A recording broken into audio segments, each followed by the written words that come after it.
ഇപ്പോൾ ആ കുഞ്ഞിന്റെ മൃതദേഹം വഴിക്കടവിലേക്ക് എത്തിച്ചിരിക്കുകയാണ്.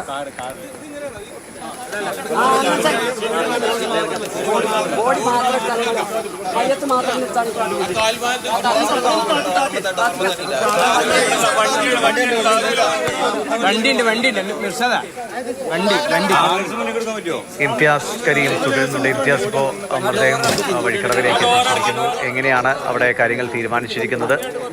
സംസ്കാരം എവിടെയാണ്? വീടിന് സമീപത്താണോ അതെ അല്ലെങ്കിൽ മറ്റേതെങ്കിലും പൊതു ശ്മശാനത്തിലാണോ? എങ്ങനെയാണ്?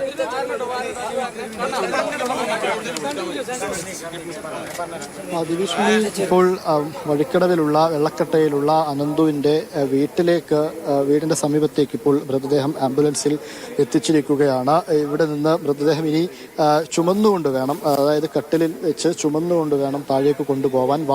വലിയ വാഹനമൊന്നും പോകാത്ത ഒരു വഴിയാണ്. ഇത് ചുറ്റും കാടാണ്. അതിന് നടുവിലാണ് ഇവരുടെ വീടുള്ളത്. അങ്ങോട്ടേക്ക് മൃതദേഹം ഇപ്പോൾ ആളുകൾ തന്നെ, ഈ പ്രദേശത്തുകാർ തന്നെ ചേർന്ന് അത് ചുമന്നുകൊണ്ട് പോകുന്നതിന്റെ ദൃശ്യങ്ങളാണ് ഇപ്പോൾ പ്രേക്ഷകർ കാണുന്നത്. വളരെ വൈകാരികമായ രംഗങ്ങളാണ്. നേരത്തെ സ്കൂളിൽ ഒക്കെ എത്തുമ്പോൾ കൂട്ടുകാരൊക്കെ ആ രീതിയിൽ വലിയ രീതിയിലുള്ള കരച്ചിലുമൊക്കെ ഉണ്ടായിരുന്നു. ഇനി വീട്ടിലേക്ക് എത്തുമ്പോൾ അത് ഒരുപക്ഷെ ഈ ബന്ധുക്കൾക്കൊന്നും താങ്ങാനാവാത്ത വിധം ആ രീതിയിൽ വളരെയേറെ സങ്കടമുണ്ടാക്കുന്ന കാഴ്ച തന്നെയാണ് കാണുന്നത്. മൃതദേഹം ഇപ്പോൾ ചുമന്നുകൊണ്ട് താഴേക്ക് വീട്ടിലേക്ക് എത്തിക്കുകയാണ്. അല്പനേരം വീട്ടിലും പൊതുദർശനമുണ്ടാകും. ആ പൊതുദർശനം കഴിഞ്ഞതിന് ശേഷമായിരിക്കും തൊട്ടടുത്ത് തന്നെ ശ്മശാനത്തിൽ ഇത് സംസ്കരിക്കുക. അതിൻ്റെ നടപടികളെല്ലാം വളരെ നേരത്തെ തന്നെ ആരംഭിച്ചിട്ടുമുണ്ട്. ഇന്ന് രാവിലെ മുതൽ ഈ വീട്ടിലേക്ക് വിവിധ എല്ലാവിധ പാർട്ടികളുടെയും നേതാക്കൾ, പ്രധാനപ്പെട്ട നേതാക്കളൊക്കെ ഇങ്ങോട്ടേക്ക് എത്തി വീട്ടുകാരെ കണ്ട് ആശ്വസിപ്പിച്ചു പോയതാണ്. സ്ഥാനാർത്ഥികളും ഇങ്ങോട്ടേക്ക് എത്തിയിരുന്നു. സ്ഥാനാർത്ഥികളെല്ലാം എത്തി കുടുംബത്തെ ആശ്വസിപ്പിച്ച് ഉച്ചയോടുകൂടി തിരിച്ചു വരാം എന്ന് പറഞ്ഞാണ് ഇവിടെ നിന്ന് മടങ്ങിയത്. എന്തെല്ലാം വിവാദങ്ങൾ ഉണ്ടാവുമ്പോഴും, എന്തെല്ലാം രാഷ്ട്രീയ ആരോപണങ്ങൾ, ഗൂഢാലോചനയൊക്കെ ആരോപിക്കുമ്പോൾ പോലും ഈ നഷ്ടം ആ കുടുംബത്തിൻ്റെതാണ്. അതിൽ നമുക്ക് നിസ്സംശയം ഒരു 10ാം ക്ലാസ്സുകാരൻ, 15 വയസ്സുകാരൻ ഇല്ലാതാവുമ്പോൾ ആ നഷ്ടം ആ കുടുംബത്തിൻ്റേത് മാത്രമാണ് എന്ന് പറയുകയല്ലാതെ മറ്റൊന്നും നമുക്ക് ഈ അവസരത്തിൽ പറയാനില്ല. കാരണം അവരൊട്ടും പ്രതീക്ഷിക്കാതെ ഒരു മീൻ പിടിക്കാൻ വേണ്ടി പോയതാണ്. ഒരു സൗഹൃദ വലയം. ആ സൗഹൃദ വലയം അവർ വളരെ സന്തോഷത്തോടു കൂടി പോയ ഒരു സമയം. ആ സമയത്താണ് ഒട്ടും പ്രതീക്ഷിക്കാതെ ഇങ്ങനെയൊരു ദുരന്തം വന്നെത്തുന്നത്, അപകടമുണ്ടാവുന്നത്. ആ അപകടത്തിൽ ജീവൻ പൊലിയുകയുമാണ് ചെയ്തത്. അത് ഒരു പക്ഷേ ആ കുടുംബത്തിന് എത്രത്തോളം താങ്ങാനാവുമെന്ന കാര്യത്തിൽ നമുക്ക് ഒന്നും പറയാൻ കഴിയില്ല. അത്രത്തോളം വേദന ഉണ്ടാക്കുന്നതാണ് എന്ന കാര്യത്തിൽ ഒരു സംശയവുമില്ല. അപ്പോഴാണ് നിലമ്പൂർ ഉപതെരഞ്ഞെടുപ്പിന്റെ പശ്ചാത്തലത്തിലൊക്കെ ഇതിലൊരു തിരഞ്ഞെടുപ്പിന്റെ ഭാഗമായിട്ടൊക്കെ പലരും ഇതിൽ മുതലെടുപ്പ് നടത്തുന്നുണ്ട് എന്ന ആരോപണങ്ങളൊക്കെ പല ഭാഗത്തു നിന്നും വരുന്നത്. ആരോപണ പ്രത്യാരോപണങ്ങളുമായിട്ട് കാര്യങ്ങൾ അങ്ങനെ മുന്നോട്ട് പോവുകയാണ്. UDF ഒരു കാര്യം ആരോപിക്കുമ്പോൾ പൂർണ്ണമായിട്ടും ഇതിന്റെ ഉത്തരവാദിത്വം CPM പറയുന്നത് കോൺഗ്രസിനാണ് എന്ന് പറയുന്നു. ഈ രീതിയിൽ പലരും അങ്ങോട്ടും ഇങ്ങോട്ടുമൊക്കെ ആരോപിക്കുമ്പോഴും നഷ്ടം അനന്തുവിന്റെ കൂട്ടുകാരുടേതാണ് എന്ന ഒരൊറ്റ കാര്യം മാത്രമേ നമുക്ക് ഈ അവസരത്തിൽ പറയാൻ സാധിക്കുകയുള്ളൂ. സ്കൂളിൽ 10 മിനിറ്റ് നേരം പൊതുദർശനം ഉണ്ടായിരുന്നു. ആ പൊതുദർശനം കഴിഞ്ഞ് കൂട്ടുകാരെയൊക്കെ കാണിച്ച്, അത്യാവശ്യക്കാരെയൊക്കെ കാണിച്ചതിന് ശേഷമാണ് വീട്ടിലേക്ക് കൊണ്ടുവരുന്നത്. വീട്ടിൽ സ്വാഭാവികമായിട്ടും അനന്തുവിന്റെ ബന്ധുക്കളുണ്ട്, അമ്മയുണ്ട്, അച്ഛനുണ്ട്. തൊട്ടപ്പുറത്ത് തന്നെയാണ് സഹോദരങ്ങളുടെയൊക്കെ വീടുള്ളത്. ആ വീട്ടിൽ അവരുടെ സഹോദരങ്ങളുണ്ട്. തനിക്ക് നേരത്തെ മനീഷ്, ഇവരുടെ കസിനാണ്, നമ്മളോട് സംസാരിക്കുന്ന സമയത്ത് പറഞ്ഞിരുന്നു യദുവിനെയും ഷാനുവിനെയും ഒക്കെ പെട്ടെന്ന് രക്ഷിക്കാൻ കഴിഞ്ഞു. പക്ഷേ അനന്തുവിലേക്ക് എത്തുമ്പോഴേക്കും അനന്തു മരണപ്പെട്ടു. അനന്തുവിനെ രക്ഷിക്കാൻ കഴിഞ്ഞില്ല എന്ന് വളരെ വേദനയോടെ, സങ്കടത്തോടെ നമ്മളോട് അദ്ദേഹം പറയുന്നുണ്ടായിരുന്നു. നേരത്തെ പാർട്ടി സെക്രട്ടറി MV ഗോവിന്ദനടക്കം അങ്ങോട്ടേക്ക് എത്തിയപ്പോൾ അച്ഛൻ്റെ മുൻപിലും മാഷിൻ്റെ മുൻപിലുമൊക്കെ ഈ മനീഷ് കരഞ്ഞ് ആ കാര്യം വീണ്ടും വീണ്ടും ആവർത്തിച്ച് പറയുന്നുണ്ടായിരുന്നു.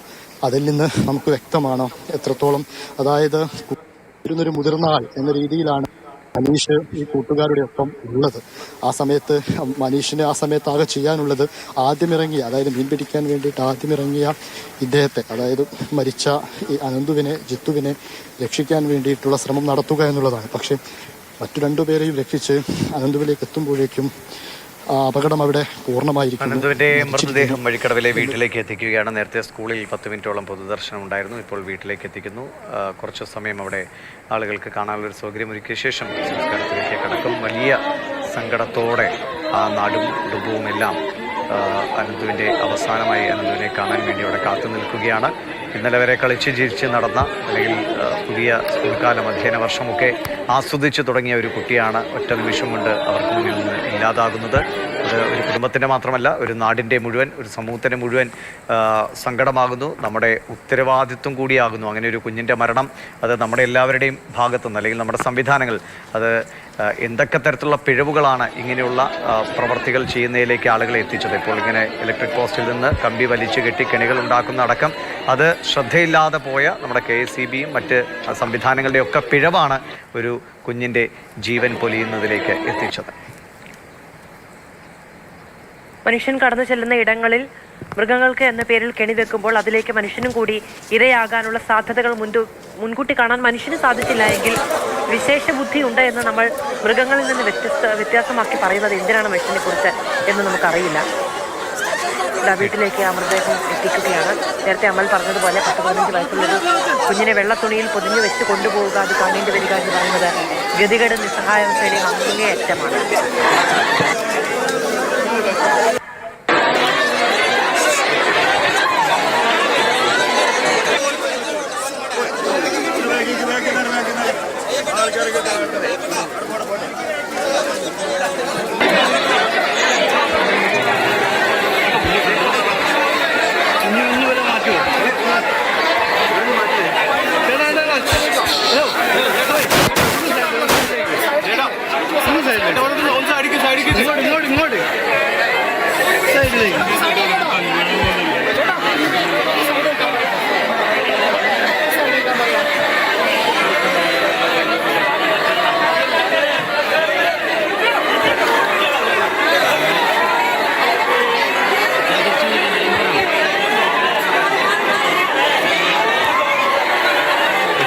സങ്കടകരമായ കാഴ്ചകളാണ് അനന്തുവിൻ്റെ വീട്ടിൽ നിന്ന് നമ്മൾ കാണുന്നത്.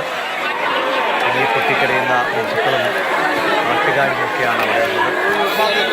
15 വയസ്സായ കുട്ടി സ്വാഭാവികമായിട്ട് ആ വീട്ടിലും ചുറ്റുപാടുമൊക്കെ അതിനെത്രത്തോളം പ്രിയങ്കരനാകുന്നു അല്ലെങ്കിൽ നാട്ടുകാരുടെയും ഒക്കെ ഒരു പൊന്നോമന എന്ന നിലയിലാണ് 15 വയസ്സുള്ള കുട്ടികളൊക്കെ സാധാരണ രീതിയിൽ വളരെ വീടിനപ്പുറത്തേക്ക് ആ നാടുമായി വലിയ ബന്ധം സ്ഥാപിക്കുന്ന ഒരു പ്രായം കൂടിയാണ്. 15 വയസ്സിലാണ് കൂടുതൽ സൗഹൃദങ്ങൾ നാട്ടുകാരുമായിട്ടൊക്കെ കൂടുതൽ ആഴത്തുള്ള അടുപ്പങ്ങളിലേക്കൊക്കെ പോകുന്നത്. അതാണ് ഇത്രയും വലിയ സങ്കടങ്ങളിലേക്ക് ആളുകളെ എത്തിക്കുകയും ചെയ്യുന്നത്. സങ്കടകരമായ കാഴ്ചകൾ തുടരുകയാണ്.